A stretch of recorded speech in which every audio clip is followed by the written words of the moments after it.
Hindi namin kasama si Aling Maliit. Sa tingin nyo, magtatampo at iiyak kaya si Aling Maliit?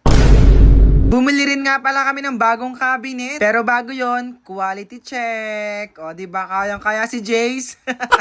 Hala, bakit umiyak si Aling Maliit?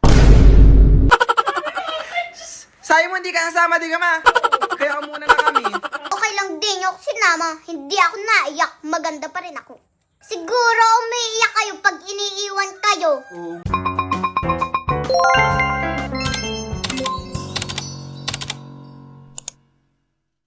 So guys, napunta ulit po kami ng bayan ng mama. At may kasamang isang bata. Tingnan nyo. Oh. Bagong anak ng mama. Hello. Anong pangalan mo? Anong pangalan mo? Anong pangalan mo? Ano?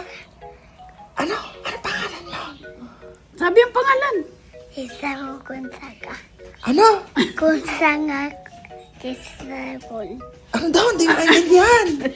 At kita nyo naman, nakakangiti na pa ang mama. Patingin ng pustiso.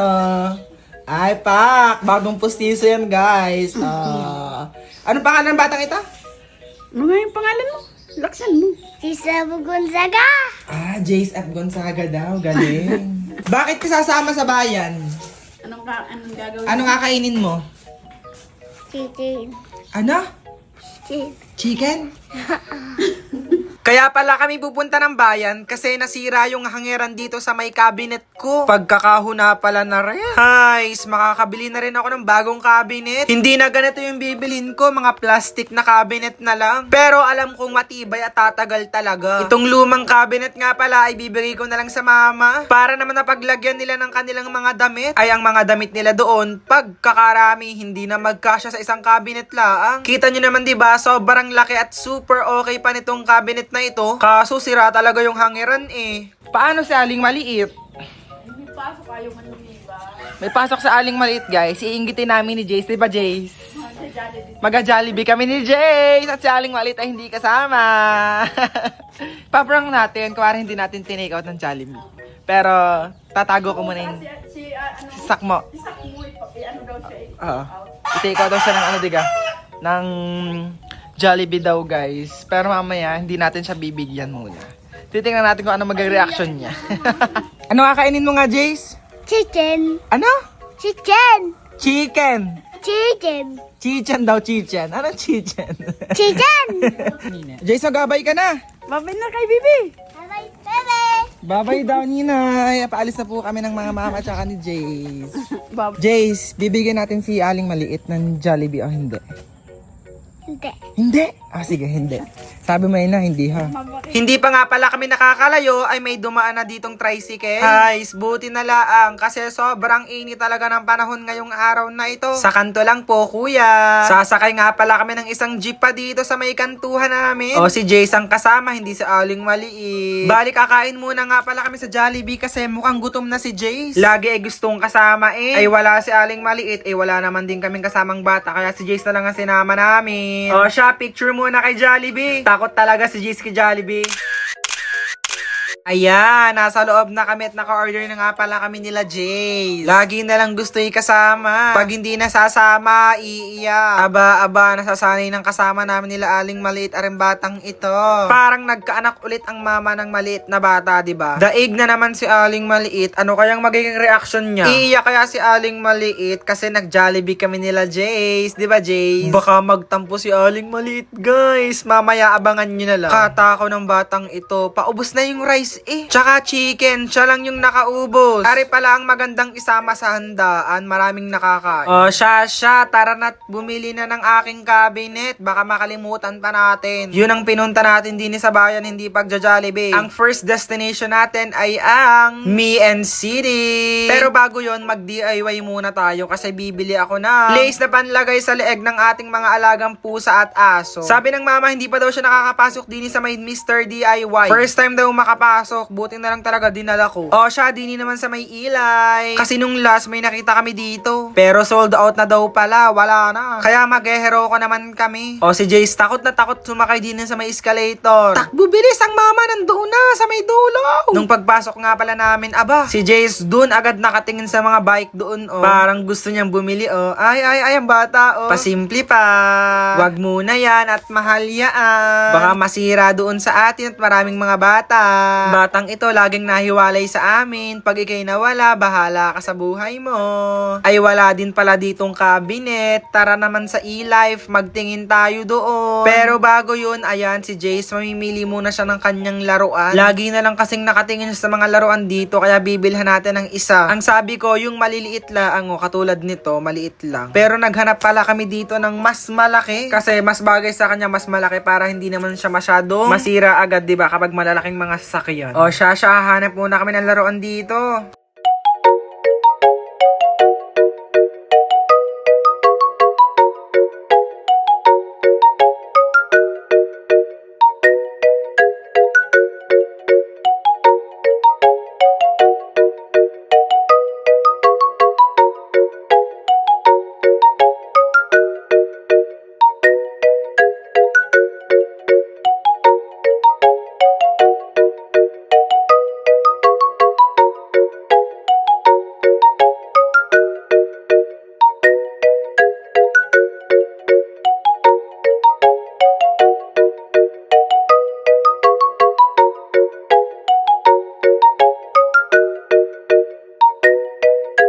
Ang bata parang may napili na, parang gusto nitong malaking truck-truckan. Abay, kamahal din pala nito guys. Almost 300 plus. Pero okay lang, para naman dyan kay Jace, diba? Hindi pa yan siya makapag-decide ng ayos kung anong bibilhin din eh. Ito ba?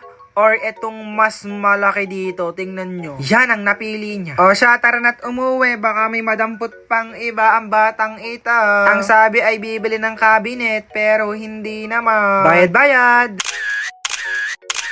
At eto na, nakahanap na nga pala kami ng malaking cabinet. Sa may e-life lang pala meron. Tingnan natin kung matibay. Matibay yung hangeran guys. Tapos may free pang hanger na 5 piraso. Feeling ko magtatagal to ng sobra. Kasi quality pa lang, diba? Sobrang ganda na. Kasyang-kasya rin dito ang isang bata guys. Tingnan nyo. Ang laki rin ng compartment niya. Marami kang mailalagay dito. Para matasting kung matibay talaga. Si Jace ang ating ilagay doon sa may pinakataas. Ay mabigat tong batang ito. Tingnan natin kung matibay talaga. Quality check. Matibay naman pala. Walang kaduda-duda. Matibay na matibay ito. Siya, ito na po ang kukuhain namin. Pero bago yon, picture muna daw sila dito sa may design na Valentine. O siya. I-check natin talaga kung okay talaga to. Grabe, ang laki nito guys. 6 feet ang haba niya. Kuya, okay na yan. Ilagay nyo na ulit sa kahon, kuya. Kukuhain ko na po yan. Sobrang ganda. Finally, pauwi na nga pala kami. At yung tricycle driver na kinuhaan namin ay sobrang bait niya. Kasi ang iba, sobrang reklamador. Pero itong si kuya, ang bait-bait. Siya, dagdagan ng bayad dito mamaya. Kasi sabi niya, okay lang daw na rough road yung daan sa amin. Yung ibang tricycle driver kasi, sobrang reklamador guys. Minsan naiinis ako. O siya, uwi na tayo, Jace. Alam kong pagod pero busog ka pa. Taway ang batang ito. Wala pala kaming kausong dito ng mama. Sobrang laki nito, guys. Kaya nagpresenta yung aming mga pinsan. Si Kuya Inad tsaka si Kuya Vincent. Salamat po. Ang bahay kasi namin, guys, ang kasya lang ay motor at bike. Thank you po sa nagbuhat at tumulong. Oh, guys, nasa bahay na po kami ng mga mama. At ito po si Jace. Ay, ang mga wow! Nadala na din po ang aming ang aking Jora box, ang aking cabinet. Aba, Jace! Bawa yan sa'yo, hindi. Akin yan, akin. Akin na. Hindi yan sa'yo, joke lang yun. Joke lang. Joke. Kawawa si Jace, walang brum. Bibigay ko to kay Wako. Kay Wako na. Wala si Jace, kawawa. Saan kay Jace, ma? Yan nga. Ito kay Nina, ito. Wala si Jace, kawawa. Uwi na sa inyo. Wala kang brum. Akin to. Ay, yan. Joke lang. Jace! Brum oh. Tuwan-tuwa eh. Tawagan mo si Michael, sir. A few hours later. Nandiyan na po si Aling Maliit, guys. Kamusta school? Okay lang. Anong ginawa niyo sa school? Nagsulat, nagdrawing. Kawawa ka naman.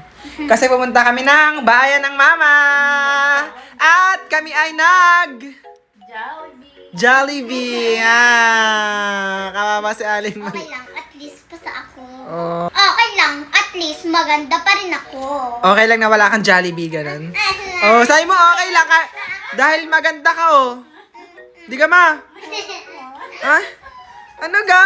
Sabi mo, okay. Sabi mo hindi ka nasama, di ka ma? Oo. Kaya muna na kami. Sabi mo kasi. At may pasok ka din. Ano ga? Sabi daw, hindi niya sasama. Tapos ngayon sasama, di ka? Oo nga.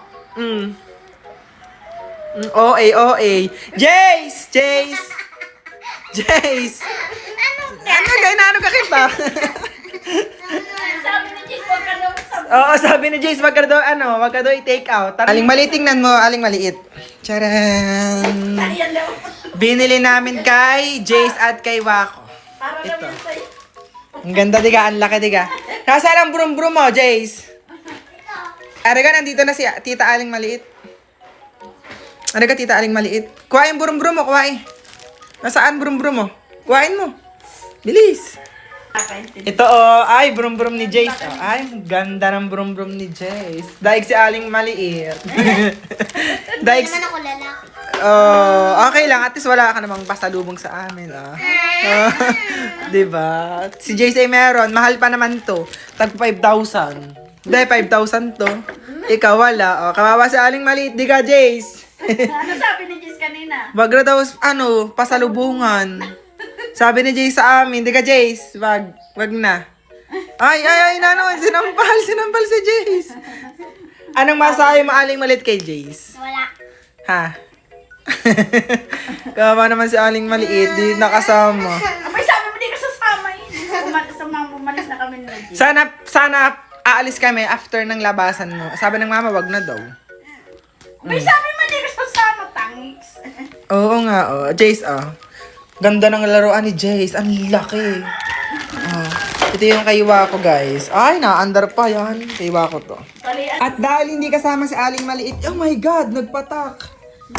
Nag-take out kami ng one-piece chicken para sa kanya. Yeah!